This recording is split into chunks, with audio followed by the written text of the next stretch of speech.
So hello guys, good morning. How are you? I hope you all are very fine.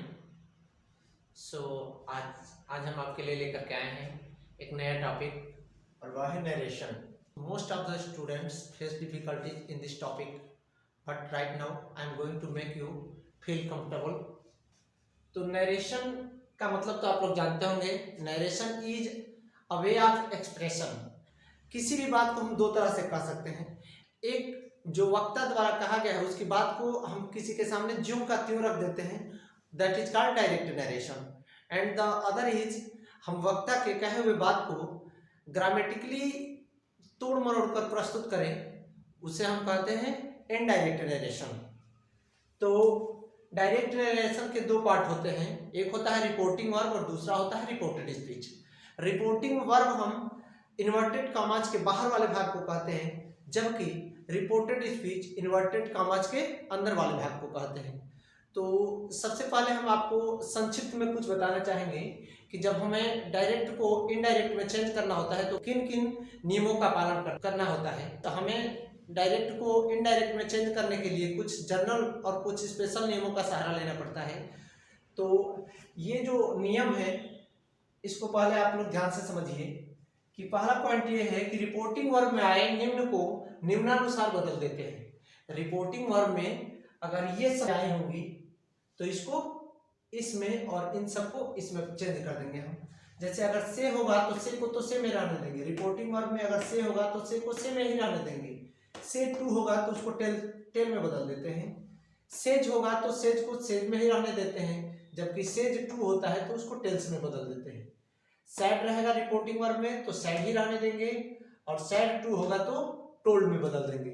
जब direct से indirect में बदलेंगे तब. फिर अगला पॉइंट आपका है कि रिपोर्टिंग वर्ब और रिपोर्टेड स्पीच को कामाज हटाते हुए दैट से जोड़ते हैं. जैसा कि आपको मालूम होगा कि डायरेक्ट स्पीच में कामा और इन्वर्टेड कामाज होते हैं, तो हम जब उसको इनडायरेक्ट स्पीच में चेंज करते हैं तो उन कामाज को हटा देते हैं हम, और दोनों रिपोर्टिंग वर्ब और रिपोर्टेड स्पीच इन दोनों पार्ट्स को हम दैट से जोड़ते हैं. और अगला पॉइंट आपका है कि रिपोर्टिंग वर्ब प्रेजेंट या फ्यूचर टेंस में हो. अगर रिपोर्टिंग वर्ब प्रेजेंट या फ्यूचर टेंस में हो तो रिपोर्टेड स्पीच में टेंस संबंधी परिवर्तन नहीं करते हैं. अगर कहा यह जा रहा है कि अगर डायरेक्ट नरेशन में या डायरेक्ट स्पीच में रिपोर्टिंग वर्ब प्रेजेंट या फ्यूचर टेंस में हो तो उसको इनडायरेक्ट में जब बदलते हैं तो उसमें टेंस संबंधी परिवर्तन नहीं करते हैं. कुछ और पॉइंट्स हम आपको बता रहे हैं कि रिपोर्टिंग वर्ब में आए नजदीकी प्रकट करने वाले शब्दों को दूरी प्रकट करने वाले शब्दों में बदल देते हैं. जैसे कि दिस, अगर डायरेक्ट स्पीच में दिस आया है तो उसको दैट में चेंज कर देंगे. दीज आया है तो दोज में चेंज कर देंगे. कम आया है तो गो में, हियर आया है तो देयर में, दस आया है तो सो में, नाउ आया है तो देन में, जस्ट आया है तो देन में, एगो आया है तो बिफोर में, टुडे आया है तो दैट डे में, टुनाइट आया है दैट नाइट में. ऐसे ही अन्य बहुत सारे हैं. तो जिन शब्दों से निकटता का बोध होता है उन्हें हम दूरी प्रकट करने वाले शब्दों में बदल देंगे. तो इंग्लिश में 5 प्रकार के सेंटेंस होते हैं जिनका डायरेक्ट से इनडायरेक्ट में चेंज होता है, और वो 5 सेंटेंस हैं. पहला है असर्टिव. Assertive sentences. दूसरा है इंटेरोगेटिव सेंटेंसेस.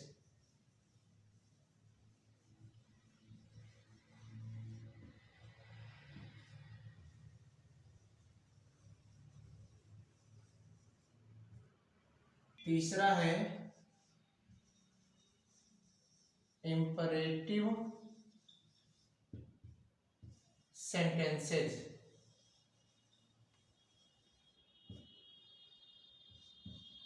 चौथा है ऑप्टेटिव सेंटेंसेस. और पांचवा है एक्सक्लेमेटरी सेंटेंसेस.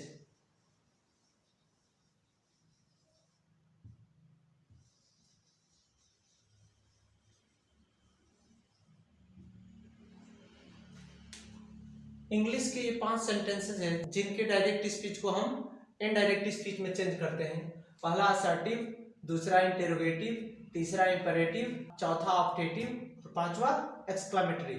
ये पांचों सेंटेंसेस का हम डायरेक्ट से इनडायरेक्ट में चेंज करना सीखेंगे, लेकिन वन बाय वन सीखेंगे। डायरेक्ट स्पीच को जब इनडायरेक्ट स्पीच में चेंज करना होता है तो हम आपको पहले ही बता चुके हैं कि कुछ जनरल और कुछ स्पेशल रूल्स का सहारा लेना पड़ता है। तो उन्हीं नियमों में से एक नियम प्रोनाउन संबंधी भी है, और प्रोनाउंस का परिवर्तन हम सन फार्मूले के अकॉर्डिंग करते हैं। अब ये सन फार्मूला क्या है तो हम आपको बता देना चाहते हैं। सन फार्मूला ये है 1 2 3 मीन्स जो रिपोर्टेड स्पीच में जो फर्स्ट पर्सन आया होगा वो सब्जेक्ट के अनुसार। इस सन फार्मूले को हम कैसे अप्लाई करते हैं तो देख लीजिए। रिपोर्टेड स्पीच में अगर फर्स्ट पर्सन आया होगा तो उसको सब्जेक्ट के अनुसार चेंज करेंगे, सेकेंड पर्सन आया होगा तो ऑब्जेक्ट के अनुसार चेंज करेंगे, और थर्ड पर्सन आया होगा तो एन मीन्स नो चेंज, यानी कि थर्ड पर्सन में किसी प्रकार का परिवर्तन हम नहीं करते हैं। अब उसके बाद हम आपको बताना चाहते हैं कि जैसा कि मैंने पहले ही आपको बताया है कि रिपोर्टिंग वर्ब अगर प्रेजेंट या फ्यूचर टेंस में हो, रिपोर्टिंग वर्ब अगर प्रेजेंट या फ्यूचर टेंस में हो तो रिपोर्टेड स्पीच में टेंस संबंधी कोई परिवर्तन नहीं होता है। अगर रिपोर्टिंग वर्ब पास्ट टेंस में हो तो ही रिपोर्टेड स्पीच में टेंस संबंधी परिवर्तन करते हैं। तो आइए हम रिपोर्टिंग वर्ब जब प्रेजेंट या फ्यूचर टेंस में रह रहा है तो उसको कुछ एग्जांपल्स के माध्यम से सीखने का प्रयास करेंगे कि हम कैसे उसमें परिवर्तन नहीं करते हैं टेंस संबंधी, और अन्य परिवर्तन जो है वो कैसे हो रहा है। तो आपके सामने कुछ डायरेक्ट स्पीच है।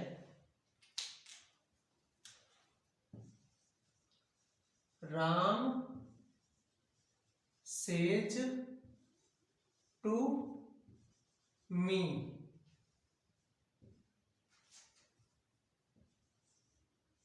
You are a doctor.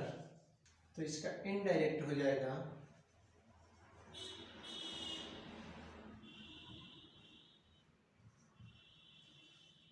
जैसा कि हम आपको पहले ही बता चुके हैं। Ram said to me you are a doctor. ये सेज टू जो है ये किस टेंस में है? Says to. जब सेज आ गया यानी कि वर्ब में जब एस या यस आता है, वर्ब का जब पांचवा फॉर्म आता है तो वो प्रेजेंट इंडेफिनिट का सेंटेंस होता है, तो इसलिए प्रेजेंट का ये सेंटेंस है। रिपोर्टिंग वर्ब जब प्रेजेंट में है तो रिपोर्टेड स्पीच के टेंस में कोई परिवर्तन नहीं करेंगे, तो ये हो जाएगा राम। और हम बता चुके हैं कि सेज टू को बदलते किस में है, तो सेज टू को हम लोग बदलेंगे टेल्स में। ये हमने पहले ही लिखवा दिया है कि किसको किस में चेंज करते हैं। तो सेज टू को हमने टेल्स में बदल दिया। उसके बाद मी है तो मी लिख दिया हम। फिर ये भी लिखवाया गया है कि रिपोर्टिंग वर्ब और रिपोर्टेड स्पीच में जो भी कामाज होते हैं उन सबको हम हटा देते हैं। ये कामा है और ये डबल इन्वर्टेड कामाज है, इन सबको हम हटा देंगे। और ये भी लिखवाया गया कि कामाज को हटाते हुए दैट से जोड़ते हैं, तो हम इन दोनों को दैट से जोड़ दिए। Ram tells me that. अब देखिए अभी सम फार्मूला आपको हम बताए हैं कि जब रिपोर्टेड स्पीच में फर्स्ट पर्सन होता है तो सब्जेक्ट के अनुसार, सेकेंड पर्सन होता है तो ऑब्जेक्ट के अनुसार, और थर्ड पर्सन होता है तो कोई परिवर्तन नहीं करते हैं। तो यू है जो कि सेकेंड पर्सन है, सेकेंड पर्सन मीन्स ऑब्जेक्ट के अनुसार हमें चेंज करना है। तो मी को यू बोला गया है, मुझे यू बोला गया है, मिस ये यू सेकेंड पर्सन है और रिपोर्टिंग वर्ब का ऑब्जेक्ट है मी, यानी कि राम ने मुझसे कहा, राम ने मुझसे कहा कि तुम, राम ने मुझसे बोला है कि तुम, यानी कि तुम कौन हुआ? मैं। तो ये हो जाएगा आई। उसके बाद ये तो हो गया। अब आर को हमें लिखना है तो टेंस संबंधित तो परिवर्तन करेंगे नहीं। प्रेजेंट सिंपल प्रेजेंट में है तो उसको सिंपल प्रेजेंट में ही हमें रखना है। तो यू के साथ तो आर का यूज हुआ है वर्ब के रूप में, लेकिन जब आई में हम इसको यू को आई में चेंज कर दिए हैं तो आई के लिए कौन सा वर्ब लगाएंगे? तो आई के लिए हो जाएगा am. I am a doctor, I am a doctor. तो आपका इनडायरेक्ट हो जाएगा। Ram tells me that I am a doctor. एक और एग्जांपल है आपके सामने, you say to her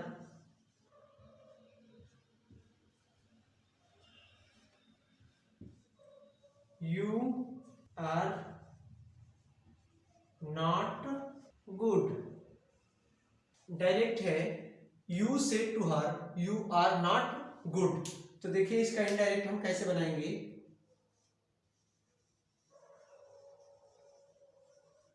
indirect हो जाएगा, सबसे पहले हम लिखेंगे यू,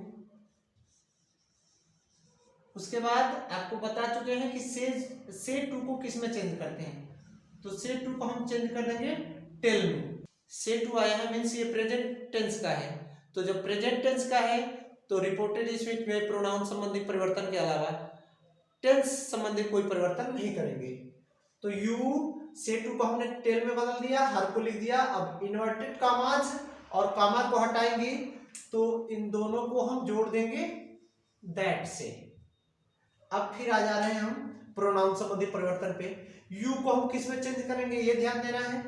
तो you said to her, you means तुमने, सेड टू हर उससे कहा, तुमने उससे कहा कि यू मीन्स तुम।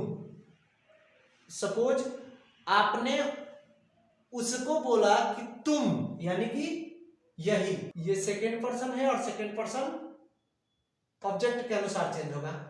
तो यू किसको बोला जा रहा है, ये तो यू बोलने वाला है, लेकिन ये कह रहा है कि तुम, किसे तुम कह रहा है, तो जिससे बोल रहा होगा उसी को तुम कहेगा। तो हर से बोला यानी कि हर को ही तुम कह रहा है। आपने उससे कहा कि तुम, यानी कि वह, तो हर के लिए हो जाएगा सी, और यू के साथ आर यूज किए थे हम, तो अब सी के साथ क्या यूज करेंगे, सिंपल प्रेजेंट में इज, उसके बाद नॉट गुड, इसको हम जो का त्यों रहने देंगे। तो आपका इनडायरेक्ट स्पीच हो गया, you tell her that she is not good. आपका अगला डायरेक्ट स्पीच है कि he will say to me I am your friend, he will say to me I am your friend. तो इसको हम इनडायरेक्ट में चेंज करेंगे तो ये हो जाएगा,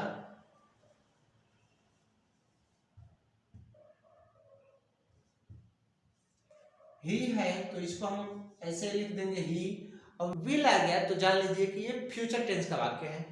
तो फ्यूचर टेंस और प्रेजेंट टेंस जब रहते हैं तो रिपोर्टेड स्पीच के टेंस में परिवर्तन नहीं होता है। तो इसको हम ज्यों का त्यों उतार लेंगे, विल को से टू को टेल में हम बदलते ही हैं, ये आप जान ही गए हैं।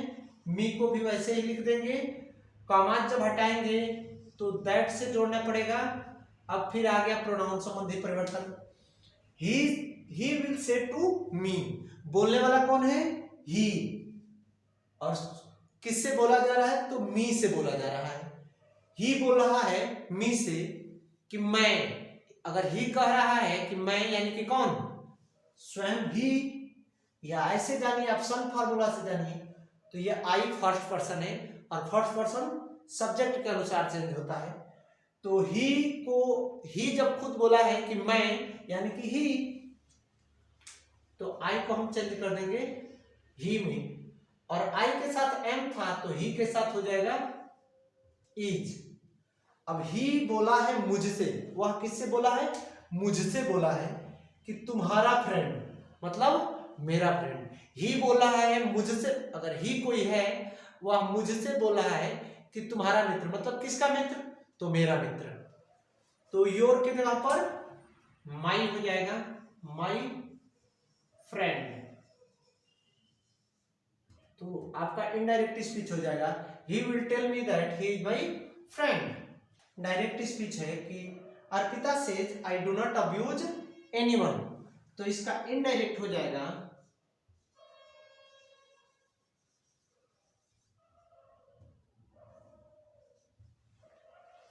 अर्पिता सेज, यहां कोई ऑब्जेक्ट नहीं है, ये भी हमें ध्यान देना होगा कि अगर रिपोर्टिंग वर्ब में कोई ऑब्जेक्ट नहीं होता है तो से आया हो या सेज आया हो या सैड आया हो, इनको हम बदलते नहीं है। तो यहाँ पर सेज है लेकिन सेज टू नहीं है, मीन्स कोई ऑब्जेक्ट नहीं है, तो ऑब्जेक्ट नहीं है तो सेज को सेज में ही हम रहने देंगे।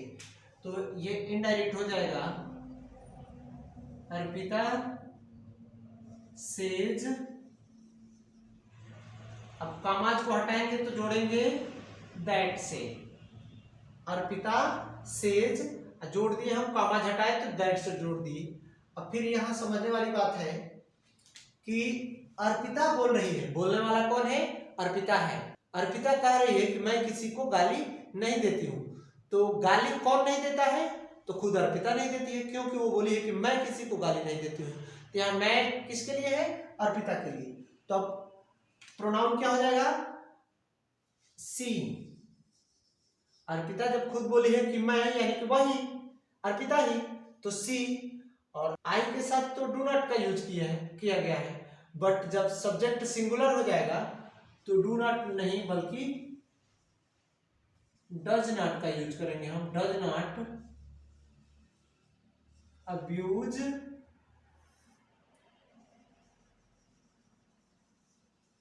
एनीवन। आज की वीडियो में तो हमने ये सीखा कि जब रिपोर्टिंग वर्ब प्रेजेंट या फ्यूचर टेंस में हो तो रिपोर्टेड स्पीच के टेंस में परिवर्तन नहीं करते हैं, और उसको हम कुछ एग्जांपल्स के माध्यम से समझने की कोशिश की। अब अगले वीडियो में हम आपके लिए लेकर के आ रहे हैं कि जब रिपोर्टिंग वर्ब पास्ट टेंस में होता है तो उसका हम कैसे परिवर्तन करते हैं, उसका इनडायरेक्ट स्पीच कैसे बनाते हैं। तो वो भी आसान है, बस आप प्रैक्टिस कीजिए। प्रैक्टिस करते रहेंगे तो आपको सब कुछ आ जाएगा, क्योंकि ऐसा कहा जाता है कि practice makes a man perfect. जितना ज्यादा आप प्रैक्टिस करेंगे उतना ही ज्यादा आपको आसानी होगा किसी भी चीज को हल करने में। It is said that the more you practice the more you learn. तो आप इस चैनल के साथ बने रहिए। जो लोग अब तक सब्सक्राइब नहीं किए हैं वे प्लीज इस चैनल को सब्सक्राइब कीजिए, और वीडियोज को जितना ज्यादा से ज्यादा हो सके शेयर कीजिए, और लाइक और कमेंट करना न भूलिए। नरेशन, वॉइस, टेंस और ट्रांसलेशन की अन्य वीडियोज आपके लिए हम जल्दी ही लेकर के आ रहे हैं। तब तक के लिए आप इस चैनल पे बने रहिए। धन्यवाद।